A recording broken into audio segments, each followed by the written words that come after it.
Hello and welcome back everyone. जैसा कि last video में हम लोगों ने डिस्कस किया था कि कैसे हम लोग HTML में हेडिंग का यूज करते हैं और हमारे पास हेडिंग में 6 ऑप्शंस होते हैं H1 से H6। H1 आपका हाईएस्ट हेडिंग होता है और H6 स्मॉलेस्ट हेडिंग होता है। एक बार लिटिल बिट मैं रिकॉल कर देता हूँ उसको।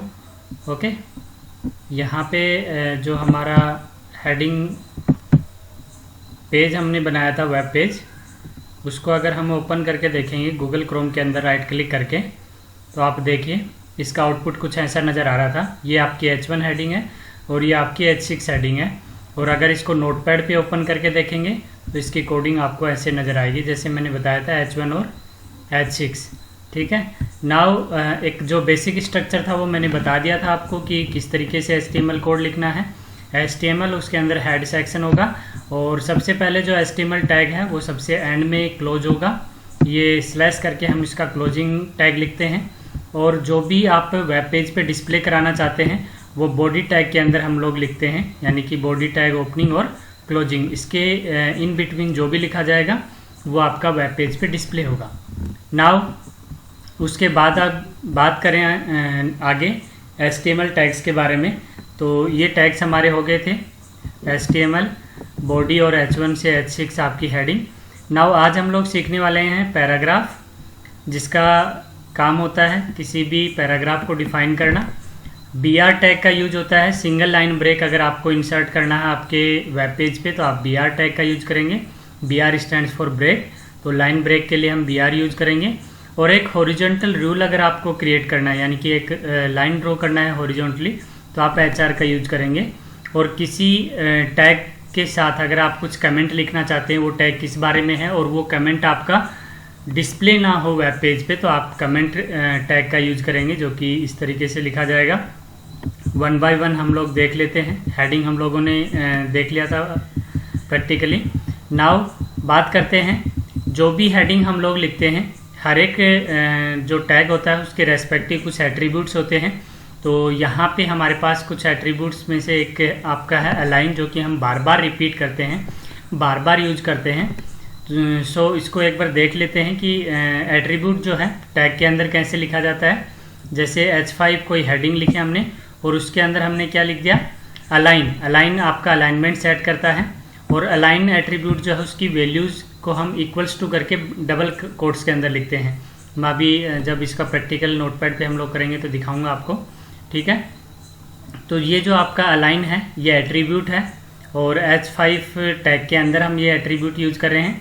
और एट्रीब्यूट की वैल्यू इक्वल्स टू, और जो उसका डिफरेंट, ये अलाइन जो है वो 3 वैल्यू ले सकता है, लेफ्ट, सेंटर और राइट। ठीक है, तो इन तीनों को हम लोग देख लेते हैं एक बार।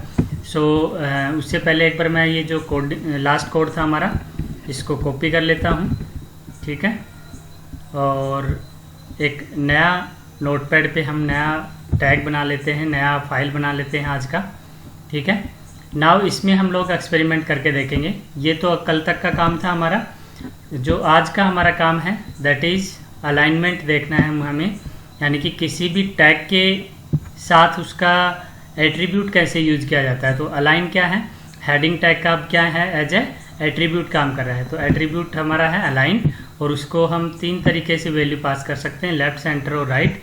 तो ये देखिए किस तरीके से इसकी वैल्यू आएगी हमारे पास फेच होके। ठीक है, नाउ यहाँ पे आप देखेंगे कि सब एक ही लाइन में आ गए हैं। डोंट वरी, हम लोग इसको अलग अलग लिख लेते हैं ताकि समझने में आसानी होगी हमारे लिए। ठीक है, अब देखिए ये इक्वल्स टू लेफ्ट, ध्यान रहे ये डबल कोट्स है, वैल्यू डबल कोट्स में लिखना जरूरी है, अदरवाइज एरर आएगी। और जो H5 टैग था उसको क्लोज भी करना है, ज़रूरी नहीं है H5, आप H1 भी कर सकते हो, इट्स डिपेंड्स, आप पे डिपेंड करता है। ये एग्जाम्पल है। ठीक है, तो ये जो आपका टेक्स्ट है ये कैसे लिखा हुआ आएगा, ये आपका लेफ्ट हैंड साइड में लिखा आएगा। और जो ये टेक्स्ट है this is centre text, spelling mistake है बुक में, डोंट, हम इसको करेक्ट कर लेते हैं। ठीक है, ये आपका सेंटर में लिखा आएगा और ये जो टेक्स्ट आप देख रहे हैं ये आपका राइट हैंड साइड में लिखा हुआ आएगा। अब इस फाइल को हम लोग एक बार सेव कर लेते हैं, सेव। ओके, फॉर एग्जांपल हम लोग एट्रीब्यूट देख रहे हैं, तो ATTR करके मैं इसको सेव कर देता हूँ। ठीक है। नाउ जैसे आपने इसको सेव किया, आप देखेंगे, आप अपने फाइल के अंदर जाइए, यहाँ पे एट्रीब्यूट नाम की फ़ाइल आ गई है। ये HTML फाइल है। इस पर राइट क्लिक करके अगर आप इसको ब्राउज़र में ओपन करके देखेंगे तो आपको आउटपुट नज़र आएगा। ओपन विद गूगल क्रोम कर लेता हूँ मैं। ये देखिए इसका रिज़ल्ट, ये देखिए, ये आपके पास 3 आपके हेडिंग थी। ओके, ये आपकी सेंटर अलाइन होना चाहिए था और ये आपका राइट अलाइन होना चाहिए था। लेट्स चेक, सारे के सारे एक जैसे आ रहे हैं, तो हम एक बार चेक कर लेते हैं क्या कुछ मिस्टेक किया है। ठीक है, लेट मी चेक। ये हमारा कोड हो गया और ये आपका टैग हो गया। ये समटाइम्स प्रॉब्लम कब आती है आपकी, जब आप डायरेक्ट कोड कॉपी पेस्ट करते हो PDF से, तो आपका जो है डबल कोट्स उसमें लिखने का तरीका अलग है, बट आपके जो कीपैड पे है वो डिफरेंट है। तो आप इसको चेंज ज़रूर कर लें। अगर ऐसा नहीं करेंगे तो इफ़ेक्ट्स नहीं आएगा, क्योंकि सब एक जैसे ही दिखाई दे रहे थे। अब मैं इसको सेव कर देता हूँ। सेव करने के बाद अब देखिए इफ़ेक्ट जो है अपने आप चेंज हो जाएगा। ये सेव कर दिया मैंने इसको। नाउ ब्राउज़र पे गए और यहाँ से रीलोड किया। देखिए ये आपका लेफ्ट हैंड साइड है, ये आपका सेंटर में है और ये आपका राइट हैंड साइड है। तो इस तरीके से हम टेक्स्ट को अलाइन कर सकते हैं, लेफ्ट, सेंटर और राइट। It's depends. जो मिस्टेक मैंने की है वो आपको नहीं करनी है, आपको कोड जो है लिखना है। ये कॉपी पेस्ट किया PDF से, दैट्स वाई ये आपको नज़र आ रहा है। ये ज़रूर मैंने आपको समझा दिया है कि जब भी आप टेक्स्ट लिखेंगे, टेक्स्ट जो भी टैग यूज करेंगे, जैसे H5 टैग यूज किया, उसमें आपने एट्रीब्यूट किया अलाइन। एक अलाइन की वैल्यू कैसे देंगे, इक्वल्स टू डबल कोट्स के अंदर वैल्यू पास करेंगे। वो आपका लेफ्ट हो सकता है, सेंटर हो सकता है और राइट हो सकता है। राइट। नेक्स्ट आपका जो टैग है दैट इज़ पैराग्राफ टैग, और पैराग्राफ टैग के अंदर भी आप यूज कर सकते हो अलाइन एट्रीब्यूट को, लेफ्ट, सेंटर, राइट, जो भी आप यूज करना चाहें। तो इसका भी एक एग्जांपल हम लोग देख लेते हैं।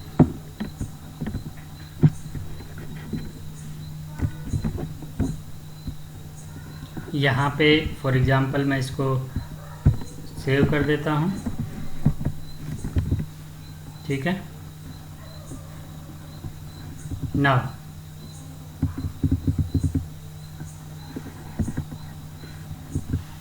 ये हो गया। इसमें भी वही मिस्टेक है, कॉपी पेस्ट किया तो आपको चेंज करना पड़ेगा, अदरवाइज आपको जो इफ़ेक्ट है वो नज़र नहीं आएगा।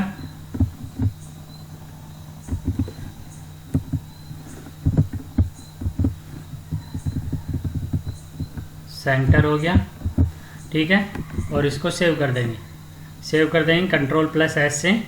एंड जब आप इसको इम्पैक्ट देखेंगे तो ये भी बिल्कुल अभी तो ज़्यादा लेंथी पैराग्राफ नहीं था, तो ये बिल्कुल वैसा ही लग रहा है जैसे हेडिंग है हमारे पास। ठीक है, लेकिन हेडिंग थोड़ी हाईलाइटेड है, ये हाईलाइटेड नहीं है। बाकी अगर आपका एक लेंथी टेक्स्ट अगर लिखा हुआ है तो आपका वो एज ए पैराग्राफ यहाँ पे आपको नज़र आएगा, क्योंकि आपने पैराग्राफ टैग यूज किया है। ठीक है। नाउ जो आपका नेक्स्ट टैग है लाइन ब्रेक के लिए इम्पोर्टेंट है, बार बार हम लोग इसका यूज़ करते हैं। ये सारा टैग हम एक ही लाइन में लिख रहे हैं, लेकिन देखिए इसमें जो चेंज आएगा वो किस तरीके से आएगा। जैसे ये लिखा this is a paragraph with line break. Okay, तो यहाँ पे हम इसको इस तरीके से शो करेंगे। ये एक इमेज है इसलिए कॉपी नहीं होगी। ठीक है, तो मैं इसको लिख देता हूँ। यहाँ पे फॉर एग्जांपल मैंने लिखा पैराग्राफ टैग लिखा। Okay,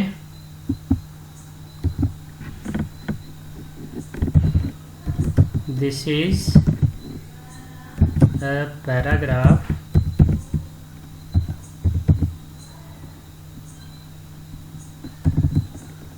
okay, this is a paragraph. और जो भी आप लिखना चाहें, अगर आप बुक का यूज करें तो वो भी अच्छा है, विद लाइन ब्रेक।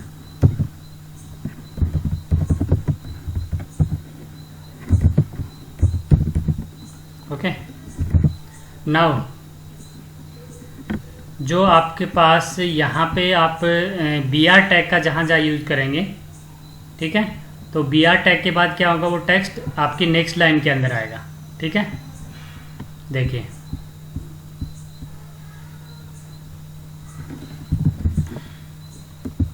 जैसे मैंने कहा, ये टैग को मैं बंद कर देता हूँ एक बार। ठीक है, पैराग्राफ टैग बंद हो गया। मैंने दिस के बाद लगा दिया क्या, बी आर टैग। उसके बाद पैरा के बाद लगाया मैंने बी आर टैग, जैसे कि आपके बुक में लगा हुआ है। ठीक है, तो ये क्या होगा, दिस के जस्ट बाद वाले को नेक्स्ट लाइन में लेके आएगा, उसके बाद पैरा के बाद वाले को नेक्स्ट लाइन में लेके आएगा। तो इसका रिजल्ट देखिए किस तरीके से आपका चेंज होगा। इसको मैं सेव कर देता हूँ और यहाँ पे आप आएंगे और रीलोड कर देंगे।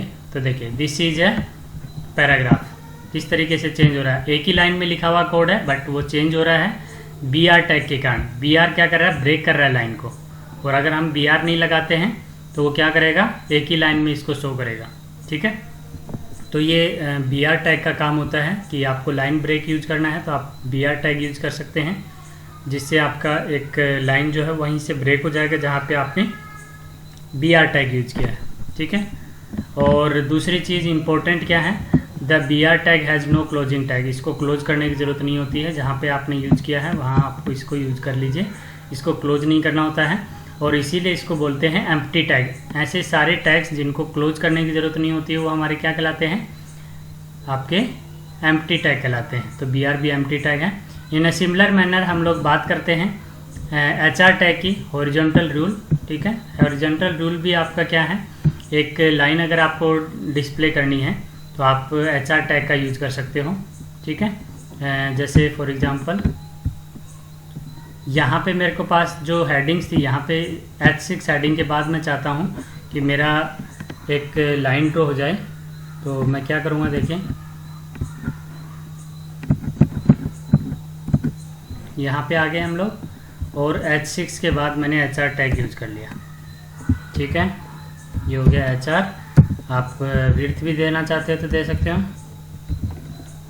विड्थ 50% दे देता हूँ मैं,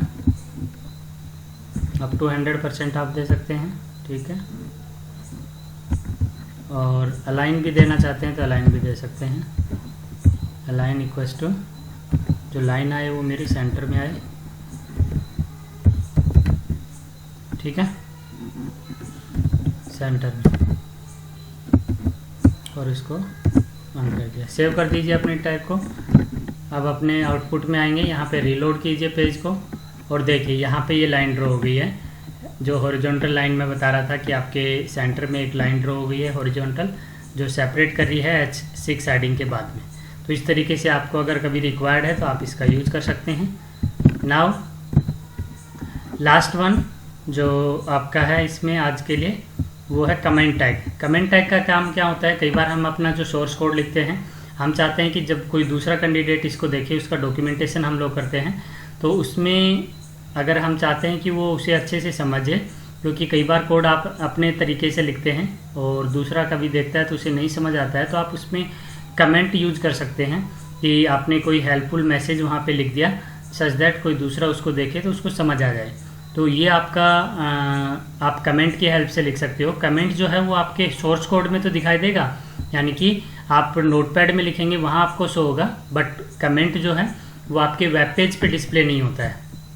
ठीक है, जैसे मैं बात करूं अगर आपके इस कोड की, फॉर एग्जांपल यही है।